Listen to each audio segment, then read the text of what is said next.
이 시간에는 내 헌신의 한계를 넘어라는 제목을 가지고 함께 말씀을 나누도록 하겠습니다.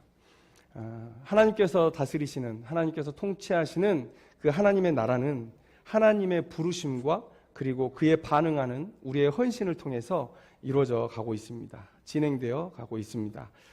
기독교 역사 속에서 참 많은 사람들이 하나님 앞에 그런 순종, 그런 헌신을 보였고요. 그래서 하나님 앞에 귀하게 쓰임을 받았습니다. 지금도 그런 헌신을 하나님 앞에 드리면서 나라를 위해서 귀하게 쓰임받는 사람들이 있죠. 그런데 안타까운 것은 대부분의 많은 사람들이 하나님 앞에 온전한 헌신을 드리지 못하고 헌신의 한계를 인정하는 일에 매우 익숙해져 있다는 사실입니다. 쉽게 말하면 이런 거죠. 하나님, 이 정도는 제가 할 수 있습니다. 그런데 여기서 넘어가는 건 조금 그렇습니다. 이런 거죠. 하나님, 제가 나를 드릴 수는 있겠는데 내 자식의 삶까지는 좀 그렇습니다. 하나님, 내가 요 정도까지 드리는 건 괜찮은데 요만큼의 물질을 드리는 것은 좀 부담스럽습니다.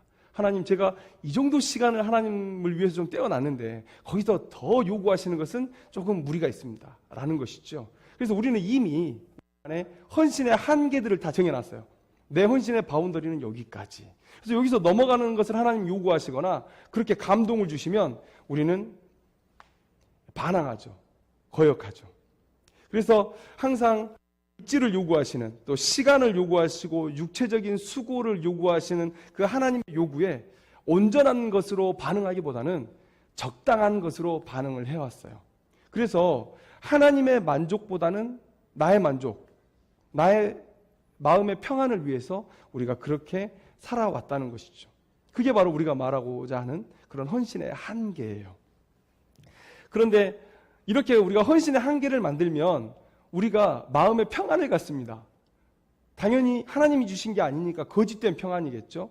그런 거짓된 평안을 갖게 돼요. 왜냐하면 내가 아주 하나님 앞에 잘하는 것도 아니고 아주 많은 것을 드리는 것도 아니고 하나님이 요구하시는 것만큼 드리는 것도 아닌데 그렇다고 해서 아예 안 하는 것도 아니에요. 어느 정도 흉내는 내고 있거든요.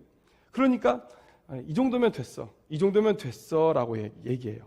그래서 하나님께서 우리 마음 가운데 감동을 주셔서 우리를 부르실 때 그 감동을 애써 외면하든지 아니면 거기에서 조금 더하는 수준으로 그렇게 하나님과 타협하고 나의 삶의 현장으로 돌아가는 그런 우리의 모습들을 본다는 것이죠.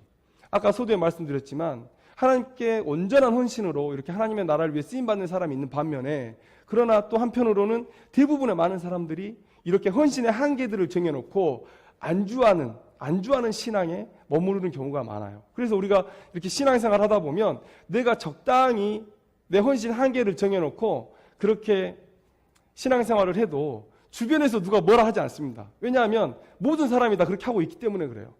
그래서 그것이 마치 옳은 것처럼, 그래서 서로 상승작용, 아니죠, 서로 같이 하강작용을 일으키는 거죠.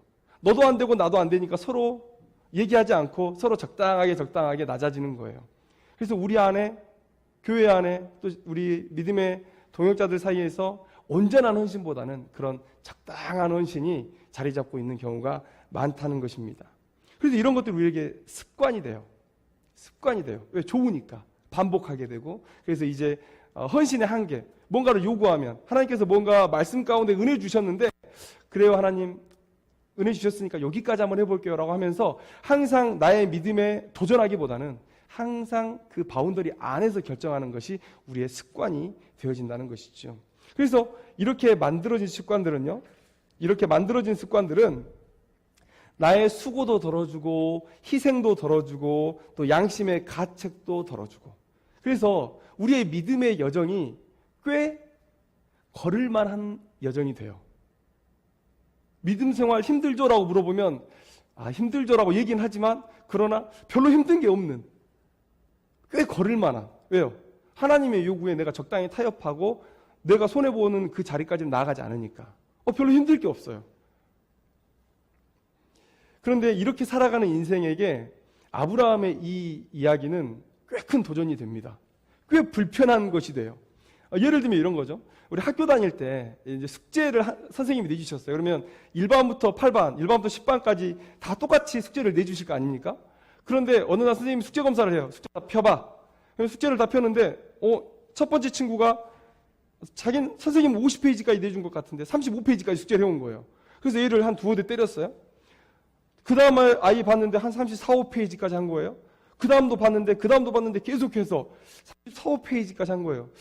그래서 선생님 묻습니다. 야, 나 이반에서 숙제 여기까지밖에 안 내준 거야? 다른 반하고 틀리게 내준 거야? 이렇게 묻습니다. 아이들이 다 이제 매를 맞아야 되니까 함구하죠. 그런 것 같은데요? 몇 명이 이렇게 얘기를 해요. 그런데 갑자기 저 뒤에 있는 친구 하나가 딱 손을 들면서 선생님, 저는 50페이지까지 해왔습니다. 50페이지까지 내주신 거 맞습니다. 라고 해요. 다 책상 위로 올라가? 뭐 이렇게 되는 거죠. 오늘 아브라함의 이야기가 그런 이야기 같아요. 모두가 다 적당한 헌신에서 머물러 있고 내 헌신의 한계를 정해놓고 다 머물러 있어요. 이 정도 하면 괜찮을 것 같아. 우리가 다 그렇게 암묵적으로 동의를 하고 있어요. 그런데 아브라함이 혼자 손을 들고 이 아들을 번제로 드리는 헌신까지는 나아가야지 라고 헌신의 기준, 하나님께 칭찬받는 헌신의 기준을 정해놔 버렸어요. 우리가 이 본문을 외면하지 않으면 우리는 항상 우리의 이 작은 헌신에 양심의 가책을 느껴요. 아, 내가 하나님 앞에 온전한 것을 지금 못 드리고 있구나, 이런 생각을 갖게 된다는 것이죠. 요나처럼 좀 못한다고 도망도 좀 가고, 그렇죠? 또 엘리야처럼 이제 족합니다, 이제 좀 죽었으면 좋겠습니다, 이렇게 좀 어린 양도 부렸으면 좋겠는데, 이 본문에서만큼은 아브라함이 정말 말도 안 되는, 정말 맞닥뜨리고 싶지 않은 그런 헌신을 보이고 있죠. 그래서 사실 창피한 얘기입니다만은 그런 생각도 있었죠. 신학을 하지 않았을 때는 내가 믿음 생활 열심히 하고 그러면 내 아들을 이렇게 바치라고 하지 않나? 적당히 해야 되겠다. 뭐 이런 생각도 좀 해보고, 그런 생각도 좀 해봤습니다. 솔직히 말하면 그렇습니다. 너무 무서웠어요. 이 헌신을 요구하시는 하나님이 너무 무서웠어요. 자, 그런데 우리가 그래서 이것을 아브라함에게만 국한된 얘기겠지, 그렇게 생각하고 넘어가고 그랬었는데, 그런데 히브리서 기자가 11장 믿음장에서 오늘의 이 아브라함의 헌신의 본을 우리에게 얘기해주고 있습니다. 다른 많은 믿음의 사람들을 얘기하다가 이 아브라함의 이 이삭을 바치는 이야기를 써놨어요. 이 사건을 그대로 써놨어요. 그 얘기는 뭡니까? 믿음의 다른 많은 사람들은 본받아야 되는데 이 아브라함의 이야기는 본받을 이야기가 아닙니까? 이 이야기는 아브라함만의 이야기입니까? 아니죠. 이 아브라함의 이 헌신도 우리가 본받아야 되는 헌신이라고 지금 히브리서 기자가 적어놓고 있는 거예요. 그럼 뭡니까? 이 아브라함이 드린 헌신, 이 인간적인 한계를 넘어선 이 헌신을 하나님께서 요구하신다라는 거예요. 그러면 우리가 지금껏 이 정도면 되겠지라고 만족했던 그런 헌신의 수준이 얼마나 터무니없는 것이었는가, 그런 것들을 오늘 생각하게 되죠. 오늘 이 본문 말씀이 그래서 두려운 겁니다. 저도 두려웠어요. 그런데 오늘 우리가 좀 힘을 얻기를 원해요. 격려를 받기를 원합니다. 오늘 성경 말씀을 함께 나누다 보면 아브라함에게 이 헌신이 그리 힘든 게 아니었다는 것을 알 수 있어요. 와, 이걸 어떻게 하지? 막 이렇게 생각했던 헌신이 아니라 아브라함에게 그닥 힘든 헌신이 아니었다. 오늘 그 이야기를 함께 나누려고 해요. 그래서 우리도 좀 이런 멋진 헌신 한번 드려보자, 하나님께. 한번 해보자. 이런 마음을 함께 갖는 그런 귀한 시간이 되었으면 좋겠습니다. 우리가 오늘 성경 말씀으로 들어가 보면 우리가 아브라함의 이야기를 읽으면서 우리도 할 수 있어 라고 생각하는 부분이 바로 이 부분이에요. 뭐냐면 아브라함의 감정을 표현하는 그런 얘기가 하나도 기록되어 있지 않습니다. 모세가 기록하지 않았어요. 그래서 어떤 분들은 이 본문을 이렇게 생각하죠. 그래서 아브라함이 더 대단하다. 막 못 가겠다고 하고 울기도 하고 막 버티기도 하고 해야 되는데 그 슬픔을 꾹 참고 그 길을 걸어가니까 정말 더 대단하다. 그래서 아브라함의 모습을 보면 정말 인간적이지 않은 것 같아요. 우리 3절에 보면 이렇습니다.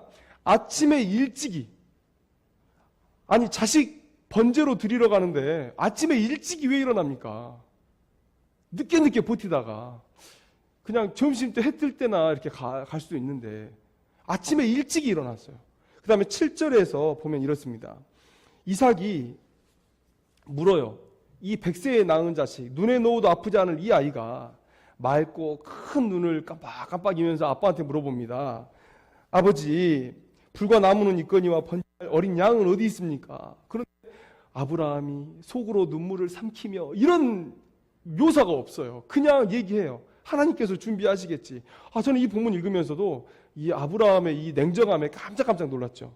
구절을 보면 또 아브라함이 아들을 결박하고 이제 이삭을 내려치는데 주저함이 없습니다. 주저함이 없어요. 그래서 이런 본문을 보면 많은 사람들이 이 부분을 이렇게 해석할 수 있어요. 표현이 절제되어 있는 것이다. 분명히 아브라함은 속으로 눈물을 삼키고 피눈물을 삼켰겠지만 이 모세가 기록하지 않은 것이다. 아들을 죽여야만 하는데 저렇게 고통을 내색하지 않고 참아내는구나. 아브라함 진짜 대단하다. 그래서 오늘 우리는 이 본문을 읽어내면서 이 아브라함의 감정이 묘사되어지지 않는 이 본문 속에서 더 슬픈, 더 감동적인 이야기들을 끌어내요. 그런데 저는 한번 물어보고 싶어요. 진짜 아브라함이 그런 감정의 동요가 없었다면, 모세가 생략한 게 아니라 진짜 그러했다면 어땠을까요? 한 가지 짚고 넘어갈 얘기가 있습니다. 믿음의 헌신을 하는 사람들의 그 감정은요, 현실을 초월합니다. 인간적인 감정을 초월해요. 대표적으로 우리 손양원 목사님 있죠. 자기 아들 둘을 죽인 그 살인자를 자기 양자로 드립니다. 그 주변 많은 사람들이 그 간증을 들었어요. 너무 힘들었다.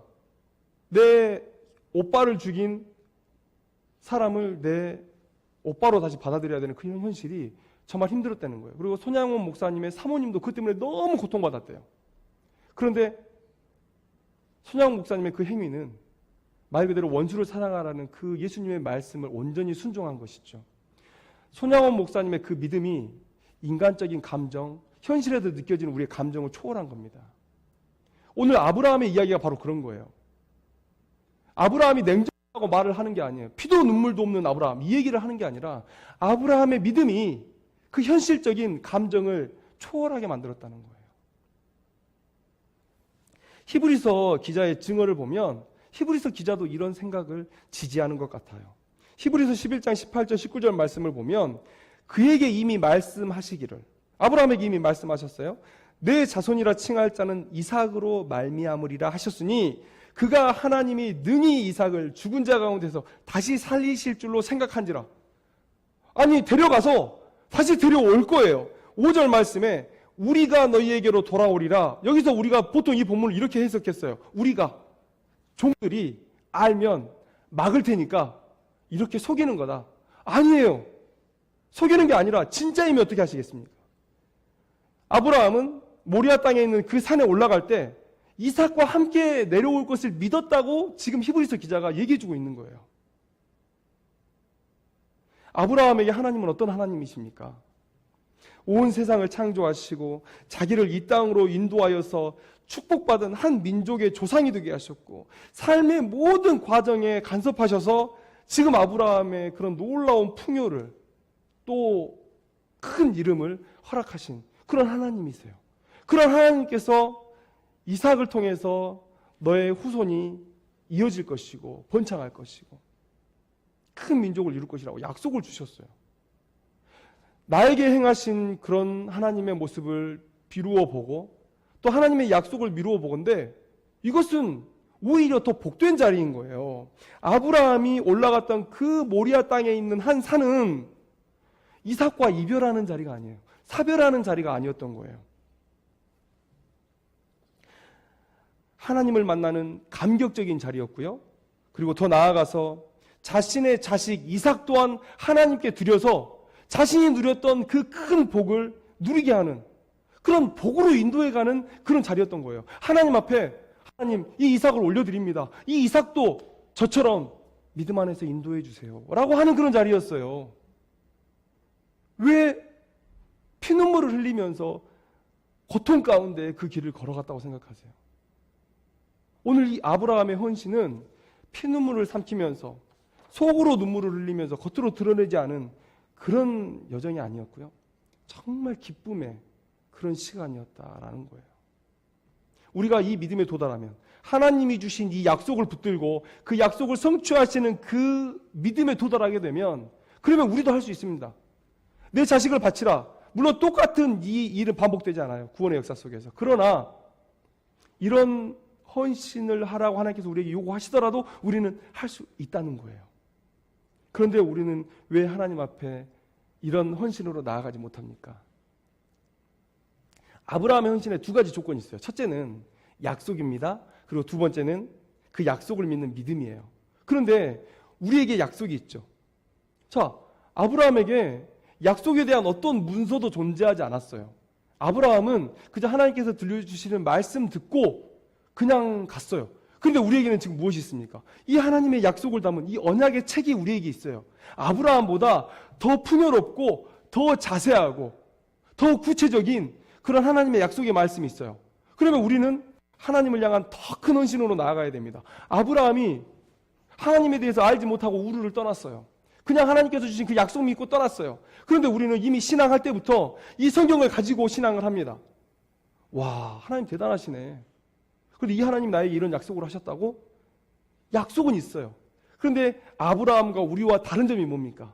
이 약속을 믿는 믿음, 그 믿음이 우리 가운데 없는 거예요. 우리 가운데 없는 거예요.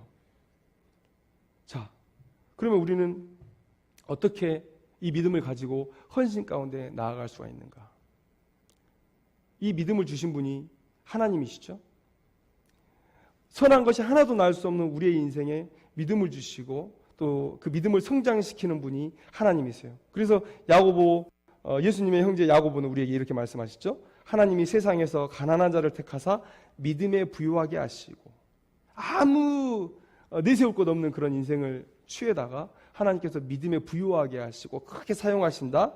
그런 말씀을 하고 계세요. 그래서 아브라함에게 주신 이 믿음 하나님께서 주신 거예요. 그런데 하나님께서 종종 새 조상의 이름을 가지고 그 이스라엘 백성들을 만나시던 때가 있어요. 왜 그 아브라함의 믿음이 나의 믿음이 돼야 되냐? 하나님께서 종종 새 조상의 이름, 아브라함의 하나님, 이삭의 하나님, 야곱의 하나님으로 이스라엘 백성들에게 나타나실 때가 있어요. 이삭에게는 당연히 아브라함의 하나님이라고 소개하셨고요. 야곱에게는 아브라함의 하나님, 이삭의 하나님으로 소개하셨고요. 야곱 이후에 태어난 그 후손들에게는 아브라함의 하나님, 이삭의 하나님, 야곱의 하나님으로 자기를 소개하셨어요. 왜 그러셨을까요? 왜? 단순합니다.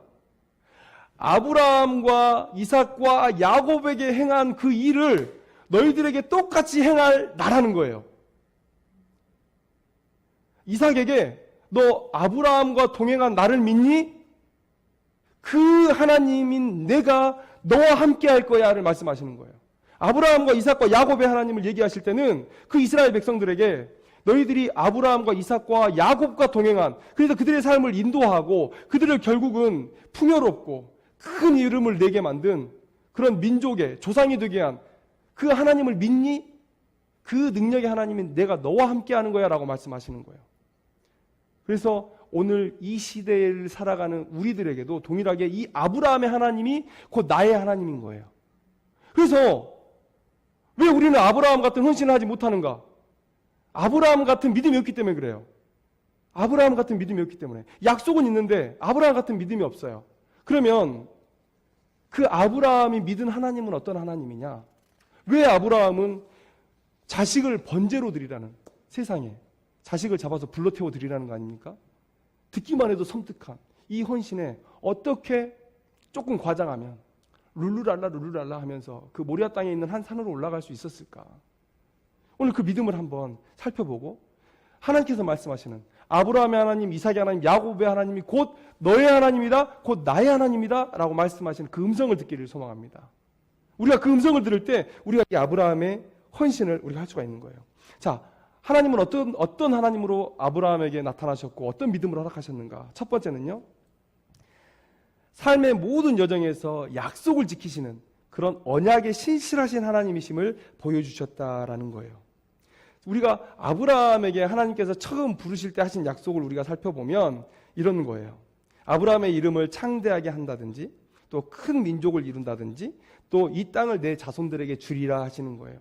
그런데 아브라함의 살아 생전에는 이것이 성취되지 않았죠. 완전히 성취되지 않았죠. 그런데 아브라함은요, 그 성취를 경험했어요. 완전한 성취는 아니지만 하나님께서 그 약속을 지켜가시는구나 라는 것을 경험했습니다. 자, 이름을 창대하게 어떻습니까? 사라가 죽었을 때 아브라함이 사라의 매장지를 구하려고 막벨라라는, 헤브론에 있는 막벨라라는 굴을 삽니다. 그런데 그때 그 주변에 있는 민족들이 그 아브라함에게 이렇게 말을 해요. 당신은 하나님이 세우신 지도자입니다 라고 얘기를 해요.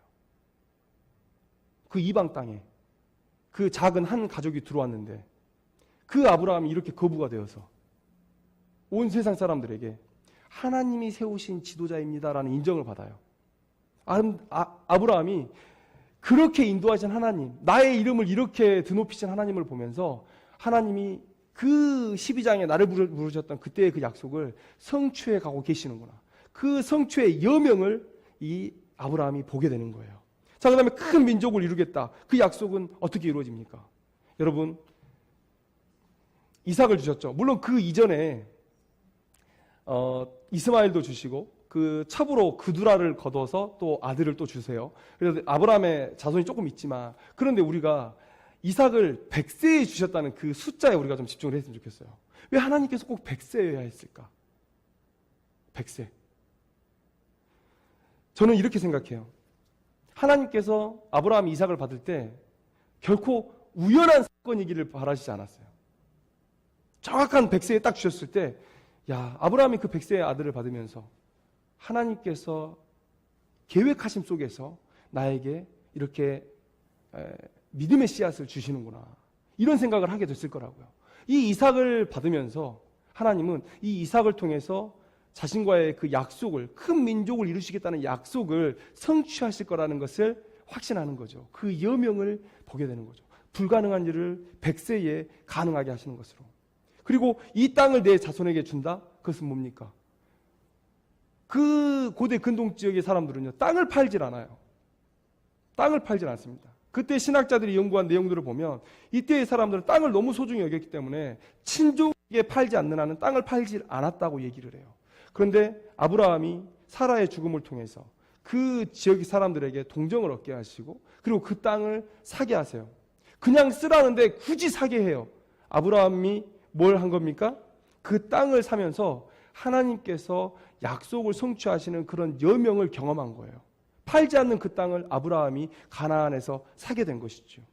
그런 일련의 과정 속에서 아브라함이 삶을 쭉 살아오니까 하나님의 약속이 내 삶 가운데 어차피 성취되는 그런 언약도 아니었지만, 그러나 그 출발을 하시는구나.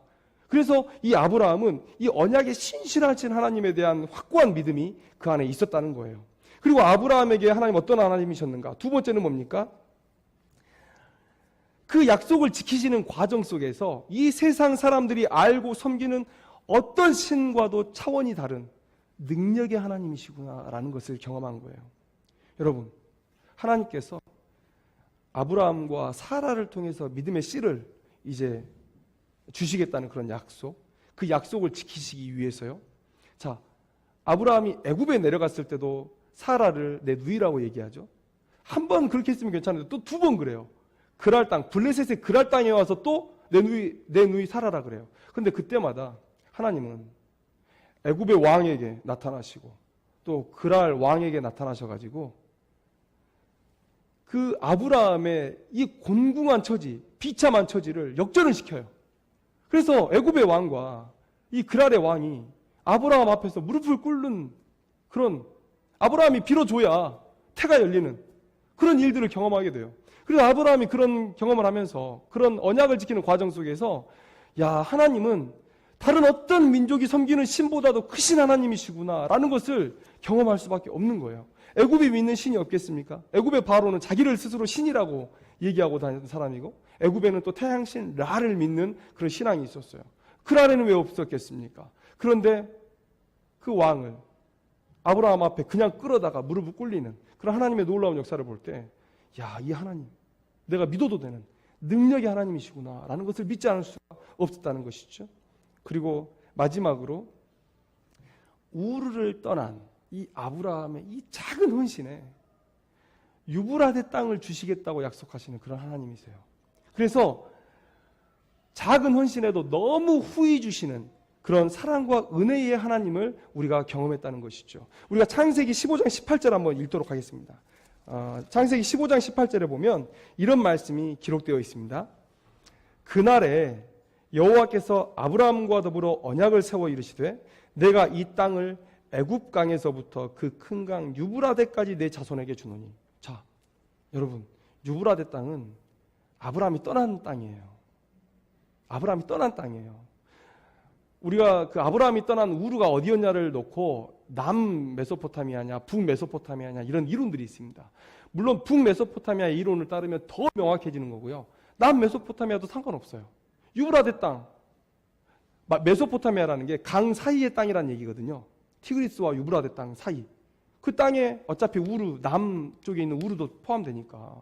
이 우르는 아브라함이 떠난 곳이에요. 자, 얼마 전까지만 해도 이 아브라함은 그 유브라데, 그 메소포타미아 문명에 압도되어서 살았던 그냥 그 땅의 한 주민이었을 뿐이에요. 그 땅의 문명의 떡고물을 먹고 사는 그런 한 주민이었을 뿐이에요. 근데 하나님이 야, 너 우르를 떠나. 가나안 땅으로 들어와. 그 말 한마디에 순종했는데 하나님께서 무슨 약속을 주십니까? 그 땅의 주민이었을 뿐인 이 아브라함에게 그 땅을 주시겠다는 거예요. 남쪽으로 애굽에서부터, 애굽강에서부터 북쪽 유브라데까지 내가 너에게 이 땅을 주겠다는 거예요. 아브라함의 이 작은 헌신에 상상할 수 없는, 여러분 상상이 되십니까? 남쪽으로 애굽에서부터 북쪽에 이 유브라데까지 그 땅을 하나님께서 허락하시겠다는 이 엄청난 하나님. 아브라함 하나님이 바로 이런 하나님이셨어요.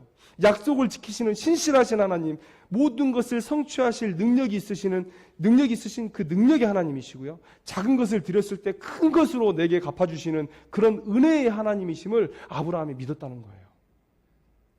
자, 여러분 이런 하나님에 대한 확고한 믿음이 있을 때 내 이삭을 왜 못 드릴까요? 하나님께서 내 이삭을 통해서 이 이후의 후손들을 이어가시겠다고 약속하셨어요. 하나님의 약속, 그 신실하심에 비춰봤을 때 내 아들은 죽지 않아요. 죽어도 다시 살아요. 내가 모리아 땅 한 산으로 올라갈 때 다시 그 아이의 손을 잡고 내려올 수 있다는 확신이 아브라함 가운데 있었다는 거예요. 그런데 그 작은 헌신을 드리면 내게 손해날 게 아무것도 없잖아요. 어차피 살아서 다시 내려올 텐데.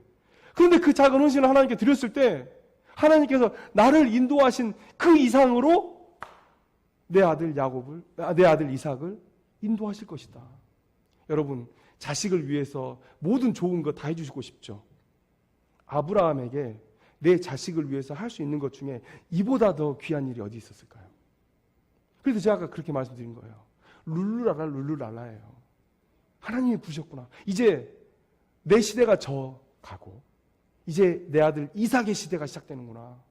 룰루랄라 모리아 땅 산으로 가자. 하나님께 내 아들을 드리자. 이런 믿음으로 이 아브라함이 나아갔던 것이죠. 이러니 왜 헌신이 어려웠겠어요? 왜 속으로 피눈물을 흘렸겠습니까? 기쁨의 걸음이었다고 생각이 돼요. 정말 아침에 일찍이 일어나 그 길을 준비할 만한 길이었다고 생각돼요. 자식이 물어봤을 때 진짜로 내가 너 때려 죽일 거야 라고 말은 못하죠. 우리가 아이들 주사 맞으러 갈 때 너 일주일 전부터 너 주사 맞을 거야. 그 주사 진짜 내가 봤는데 이만해. 이렇게 얘기하는 분 아무도 없죠. 그냥 우리 잠깐 어디 갈 일이 있어. 근데 몰래 데리고 들어갔다가 그냥 턱 하고 마치죠.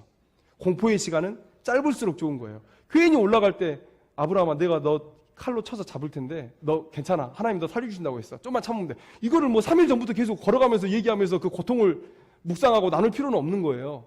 그리고 그냥 가는 거예요. 올라가. 그리고 아빠가 칼을 들었을 때 하고 그냥 딱 하면 되는 겁니다. 그렇게 하면 되는 거예요. 그래서 그렇게 얘기했던 거고요. 그리고 주저할 이유가 없었던 거죠. 어차피 죽이면 다시 살리실 건데. 이게 그리 힘든 헌신이었을까요?